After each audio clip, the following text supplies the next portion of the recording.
قومی اسمبلی کی قائمہ کمیٹی قانون اور انصاف کا اجلاس مخصوص نشستوں سے متعلق سپریم کورٹ کا فیصلہ حکومت اور تحریک انصاف آمنے سامنے حکومت عمل نہ کر کے خواتین اور اقلیتوں کے ساتھ زیادتی کر رہی ہے، یہ کہا گیا لطیف کھوسہ کی جانب سے۔ اسی سے متعلق مزید معلومات لیں گے۔ بیورو چیف اسلام آباد عدیل وڑائچ نے ہمیں جوائن کیا ہے۔ جی عدیل، کیا احوال رہا اس اجلاس کا؟ جی، یہ اقلیتوں کی نشستوں سے متعلق ایک بل تھا جس میں یہ بحث ہوئی قومی اسمبلی کی قائمہ کمیٹی برائے قانون و انصاف میں،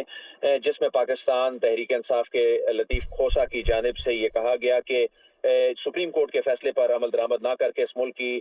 خواتین اور اقلیتوں کے ساتھ ناانصافی ہو رہی ہے، زیادتی ہو رہی ہے۔ اسمبلی جو ہے یہ 5 ماہ ہو گئے ہیں، نامکمل ہے، اور عدالتی فیصلہ آنے کے باوجود مخصوص نشستیں جو ہیں ان سے متعلق فیصلے پر عمل درآمد نہیں کیا جا رہا، جس پہ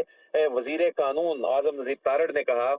کہ ایسی ناانصافی ہوئی ہے اس معاملے میں کہ روزانہ کی بنیاد پر ایک ریویو آ رہا ہے۔ تو لطیف کھوسہ نے کہا کہ کیا حکومت جو ہے وہ عدالتوں کے ساتھ تصادم چاہتی ہے، جمہوری عمل میں کیوں رکاوٹ ڈالی جا رہی ہے، کیوں مخصوص نشستیں جو ہیں وہ پاکستان تحریک انصاف کو نہیں دی جا رہی۔ تو لا منسٹر کی جانب سے اس پہ جواب دیا گیا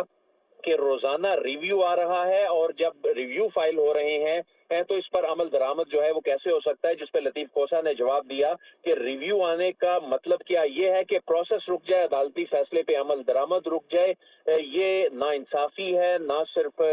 سیاسی جماعت کے ساتھ بلکہ جو خواتین ہیں اس ملک کی اور اقلیتیں ہیں ان کے ساتھ ناانصافی کی جا رہی ہے، اور ہاؤس جو ہے وہ کمپلیٹ نہیں ہے۔ انہوں نے کہا کہ کنول شوذب جو ہیں وہ اس کیس میں جو ہے وہ درخواست گزار تھیں، تو جس پر لا منسٹر نے کہا کہ کنول شوذب جو ہیں ان کی جانب سے خود یہ کہا گیا تھا کہ یہ جو نشستیں ہیں یہ سنی اتحاد کونسل کو دی جائیں، تو عدالتی فیصلے میں تحریک انصاف